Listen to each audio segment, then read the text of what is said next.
কেমন আছো দোস্ত? এই তো রে আসি। তোর কি অবস্থা? আর অবস্থা রে দোস্ত, মানে জোড়াতালি দিয়ে টানাটানি সংসার, তার উপর মনে করো যে মেহমান রাশি, একের পর এক মেহমান আসতেছে। দোস্ত, আমার টাকাটা না আমার খুব দরকার। আমার টাকাটা যদি তুই আজকে দিয়ে দিস আমার খুব ভালো হয়। হ্যাঁ আমি জানি দিলে খুব ভালো হয়, কিন্তু আমি কি করি ক দোস্ত, আমিও তো চাই তো টাকাটা দিয়ে দিতে। মধ্যবিত্তের অবস্থা কি জানো দোস্ত, দুই হাত কাপড়ের মতো, তুই উপর ডাকলে নিচ খালি হয়ে যায়, নিচ ডাকলে উপর খালি হয়ে যায়।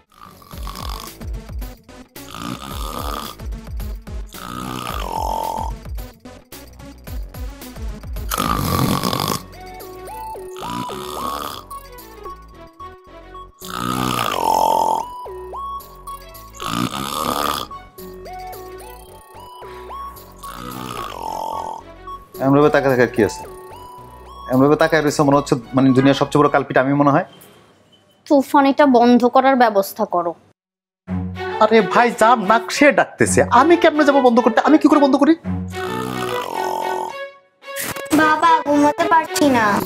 মাগো, চোখ বন্ধ করে শুয়ে পড়ো, মনে করো যে যুদ্ধের ময়দানে আসো, ধুম ধাম ভ্রুম ভারম বোমা পড়তেছে, যুদ্ধ হচ্ছে, এর মধ্যে চোখ বন্ধ করে শুয়ে পড়ো মা, শুয়ে পড়ো। তুমি যুদ্ধ বন্ধ করো না তো কিন্তু আমি নিজে যুদ্ধে নামবো। কি ধরনের কথা বলতেছো? উনি আমার বাবা না? তো আমরা কি মানুষ না? সেই যে সেলো মেশিন একটা স্টার্ট করেছে, বন্ধ করার তো কোনো নামই নেই, বট বট বট বট চলতেছে, কানার মাথায় তো সহ্য হচ্ছে না। ভাইরে, এই স্যালো মেশিন অটো বাড়বে অটো কমবে, এটা কারো হাত নাই, উপরওয়ালা দিছে ওনার, না কোনি ডাকতেছে, আমি কেমনে মেনটেন করবো? আমার দ্বারা সম্ভব এটা মেনটেন করা? তাহলে কি আমরা সারা রাত না ঘুমিয়ে বসে থাকবো? উনি তো তোমার শ্বশুর নাকি? তো তোমার শ্বশুরের সামলাও। আমি যদি রাতে ঘুমাইতে না পারি, আমার সকালে অফিস যাওয়া লাগবে না? যাও তোমার শ্বশুর সামলাও, যাও। আমার শ্বশুর মানে? কেন, উনি তোমার শ্বশুর না? অস্বীকার করতে পারবো উনি তোমার শ্বশুর না? আমি অস্বীকার করতেছি না, হ্যাঁ সে আমার শ্বশুর। তাহলে আমার রাগ দেখাচ্ছ কেন? যাও, নিজের শ্বশুর নিজে সামলাও, গিয়ে যাও। তো তোমারও তো বাবা। হ্যাঁ আমার বাবা, আমি কি অস্বীকার করছি আমার বাবা? কিন্তু আমি ফেল করছি, আমার বাবাকে আমি সামলাইতে পারি নাই। এবার তুমি পাস করো, যাও পরীক্ষাটা দাও, বন্ধ করো নাক ডাকা। আমার ইচ্ছা করতেছে সবকিছু ভাঙা চোরা লন্ড বন্ড করে দেই। কেন এই টিস্যু কানের মধ্যে গুছিয়ে রাখো, তাহলে সাউন্ডটা কম। না মা, নাও, যে শুয়ে থাকো, হ্যাঁ শুয়ে থাকো। শোনো, তোমার চাচাতো ভাই শখ ফোন করছিল, অনেকবার ফোন করছে, আমি ধরি নাই। তুমি ফোন করে যা মন চায় বলে দাও। কি বলার আছে? কি বলবো আমি? আমাদের মতো মধ্যবিত্তের কি বলার থাকতে পারে? সত্য মিথ্যা, মিথ্যা সত্য, বলতে বলতে জীবন শেষ হয়ে গেল। আমি আমার মতো করে কথা বলে নিচ্ছি ওর সাথে। তুমি শুয়ে পড়ো, শুয়ে পড়ো।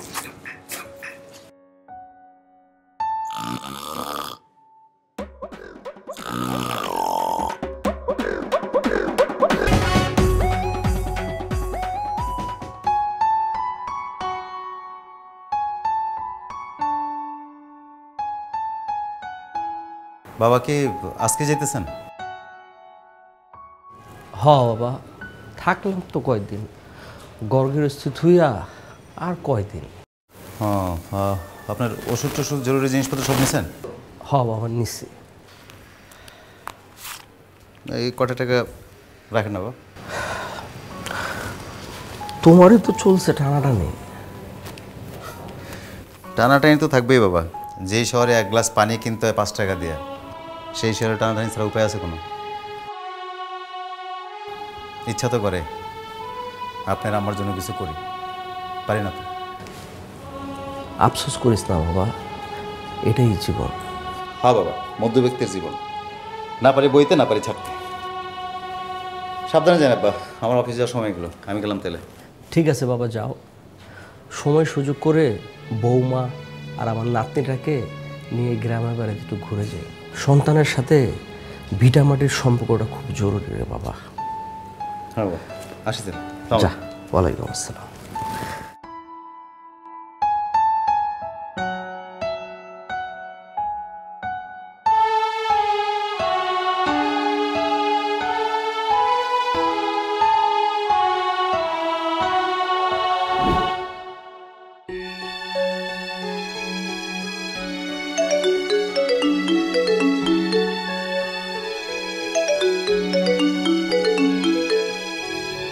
হ্যালো মা।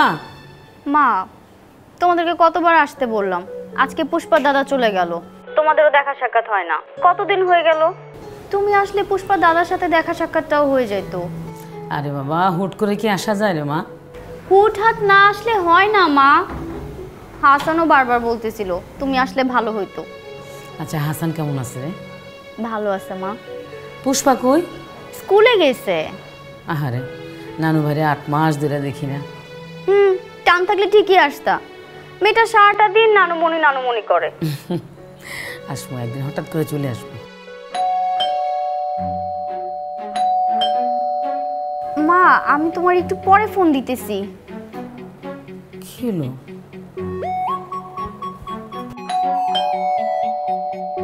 আবার কি আসলো?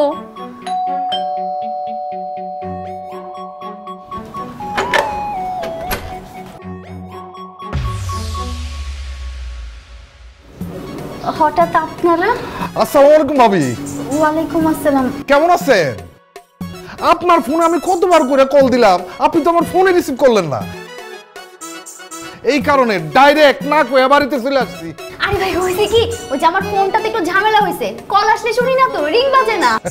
আমি তোমারে কইছিলাম না ভাবির মোবাইলে নিশ্চয়ই কোনো সমস্যা আছে, নাইলে আমার ভাবি আমার ফোন না রিসিভ করে পারে। ভেতর আসেন না আপনারা, ভেতর আসেন। জি জি জি, চলেন ভাবি, আসো, একটু সাবধানে আসো, সাবধানে আসো, সাবধানে আসো, সাবধানে। এই যে বসো, সাবধানে বসো।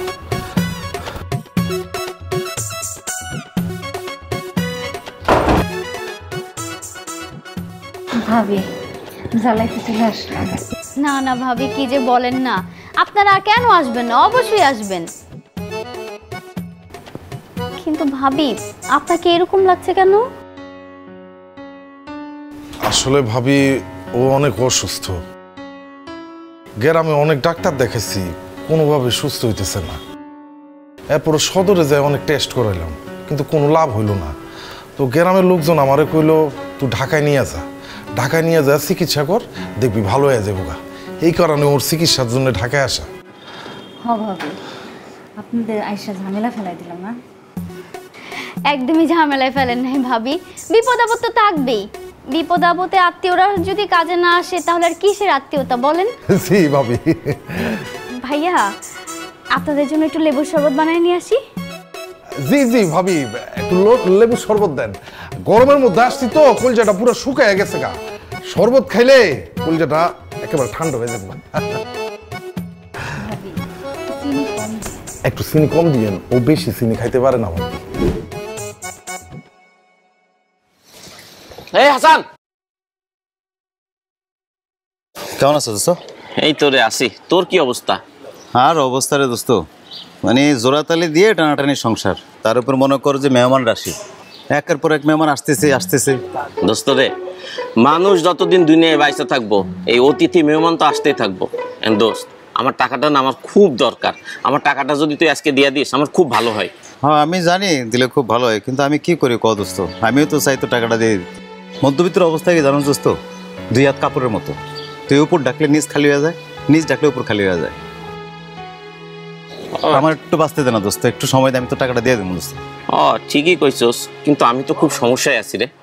তুই পারলে আমার আর 5,000 টাকা ধার দে দোস্ত। কি কস? আবার ক। তোর কাছে আমি টাকা পাই, তুই উল্টা আমার কাছে 5,000 টাকা আরো ধার চাইতেছস। এই, তুই নতুন ব্যবসা শুরু করছস না? এটা তো ট্রিক্স। তুই মানুষের কাছে টাকা ধার চাইবি, আবার তারা যখন পাওনা টাকা তোর কাছে ফেরত চাইবো, তুই উল্টা টাকা ধার চাইবি না?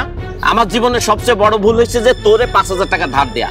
এইটা আমার জীবনের সবচেয়ে বড় ভুল। তোর মতন মানুষের সঙ্গে পরিচয় না হইলে আমার ভালো হইতো, বুঝছস? এইভাবে বন্ধু বান্ধবের সম্পর্ক নষ্ট হয়। তোর এই চেহারাও আমি দেখতে চাই না।